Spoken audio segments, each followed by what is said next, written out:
¿A quién no le jode recibir llamadas spam todo el día?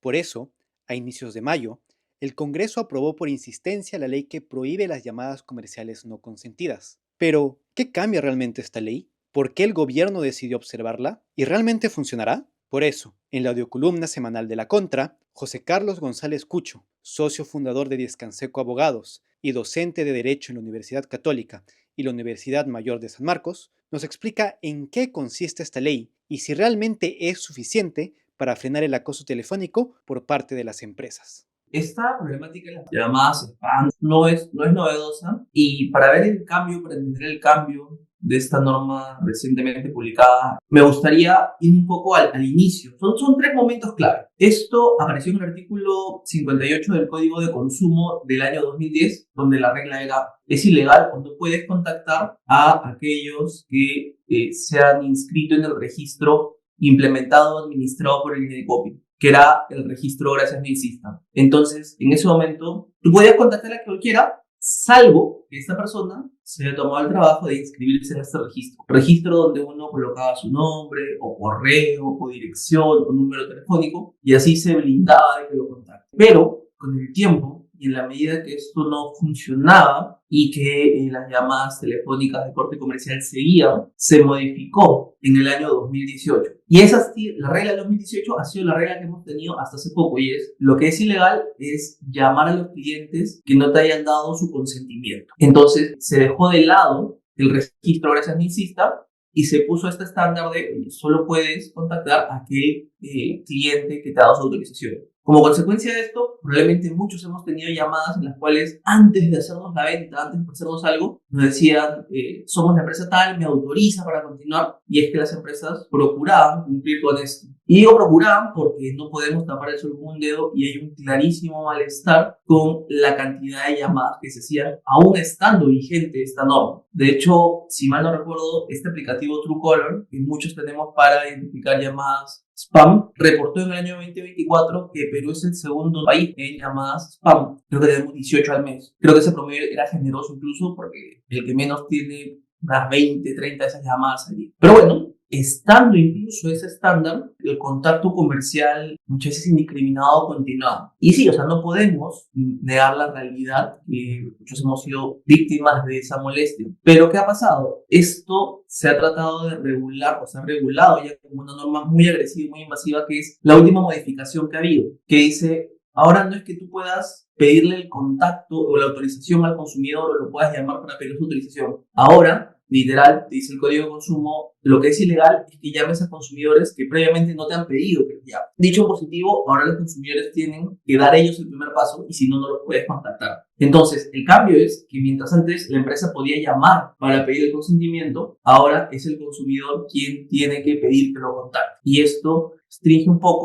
bastante el espacio para el marketing comercial. Y ha sido como matar con una bazuca a un problema que es grueso, es importante, pero que es optado por la solución más radical. Incumplir con esto de contactar a alguien que no te ha pedido que lo contactes, se sanciona con una infracción muy grave, dando lugar a multas de hasta 450 UITs. La modificación al Código de Consumo no fue pacífica. De hecho, lo que pasó el 9 de mayo es la publicación por insistencia del Congreso. El Ejecutivo se opuso porque consideraba que esto, por un lado, implicaba una limitación o restricción a derechos fundamentales, como la libertad de empresa que tienen los privados para ofrecer sus productos, para hacer publicidad, y a su vez golpeaba o restringía el derecho de acceso a la información de los consumidores. De una u otra forma se estaban haciendo limitaciones a derechos fundamentales. Y además consideraba el Ejecutivo, por un lado, que había opciones tal vez menos gravosas, como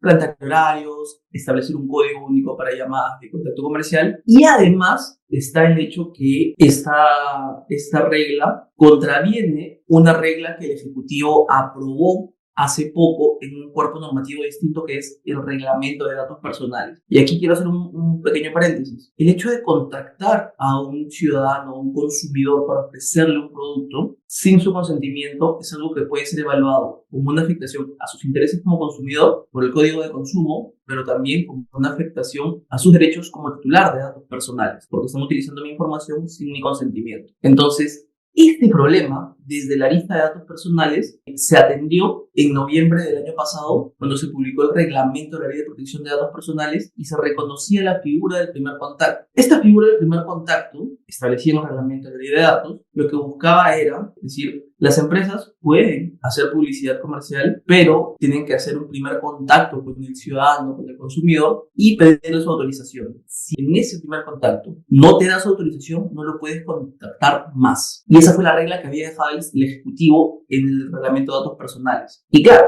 si luego viene el Congreso y dice no se puede hacer incluso eso, sino que tiene que ser el consumidor quien te toque la puerta, tú ni siquiera le puedes pedir el consentimiento, se está contradiciendo. Y es por eso que el Ejecutivo se oponía, porque iba contra la propia regla que había aprobado hace unos meses. Por otro lado, los argumentos del legislativo para hacer con esto no eran pocos, es que en efecto hay un serio problema en las llamadas spam. Es algo bastante recurrente que se tenía que atacar y ahí lo que dijeron es no puede haber un punto intermedio en esto, tenemos que tomar la decisión más radical para frenar este contacto no deseado, protegiendo este derecho fundamental que tienen los ciudadanos, que es la autodeterminación informativa, a sus intereses como consumidores, ya que tengan esa tranquilidad de que no lo van a estar contactando indiscriminadamente de distintos comercios. Yo creo que en efecto hay un problema serio en nuestro país de llamadas comerciales no deseadas. Creo que en efecto la regla que se tenía vigente en el Código de Consumo de pedir el consentimiento y etc. tenía que ser reforzada. Creo que la respuesta idónea estaba en el reglamento de datos donde regula el primer contacto. Esa figura del primer contacto es el balance entre la tranquilidad y paz que tengo yo como consumidor a que no me importune y el derecho de las empresas a hacer publicidad comercial. Si en ese primer contacto no me lo dan, las empresas tienen que dejarme en paz y no debería pasar eso. Se debe haber recogido esa regla en el Código de Consumo, seguir teniendo un Indecopi que fiscalice y disuadir, porque esa regla es clarísima y con eso disuade. Creo que esto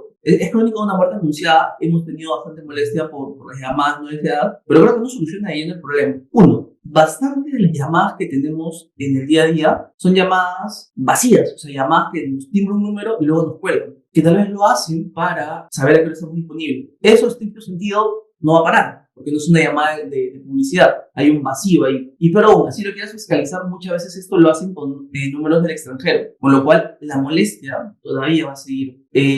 Segundo, sí va a tocar que las empresas reconfiguren la forma en la que hacen publicidad. Tal vez retomar un poco más la intensidad o agresividad de la publicidad tradicional en medios de comunicación, que son menos invasivos. Tal vez apostar por publicidad en redes sociales y desarrollar y caminarse por ese lado. Y también el escenario de buscar alianzas comerciales para recopilar datos de forma cruzada y beneficiarse. Uno tiene que acostumbrarse y bailar con la música que le pone y la melodía que pasa en el Congreso ahora es un poco complicada, van a tener que acomodarse las empresas. Creo que esto pasa por ya que Indecopi lo doten de mayores recursos y haga mayores labores de fiscalización. Algún tiempo atrás Indecopi tenía una herramienta que era muy útil y muy sencilla, y es que dejaba un número de WhatsApp al cual los ciudadanos podían contactarse y reportar que estaban siendo víctimas de llamadas no deseadas. Y esto era un buen insumo, un buen punto de partida para que Indecopi haga investigaciones de oficio. Creo que la clave está por el mensaje de desincentivo que mande Indecopi, por la aplicación que haga, pero también creo yo, y eso es una interpretación 100% personal, a mí me gusta entender que el ordenamiento es único, coherente y concordado. Me niego a creer que existe una incoherencia entre lo que dice el reglamento de datos y lo que dice el Código de Consumo. Así que yo confío, espero, que Indecopi cuando fiscalice esto, reconozca y valide las llamadas que son solamente para pedir el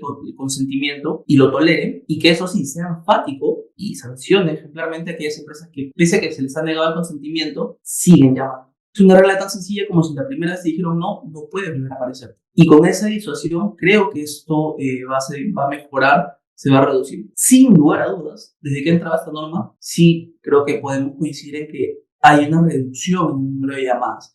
Y es que las empresas están digamos, a la expectativa de ver qué escenarios quedan ante una normativa tan contundente y radical.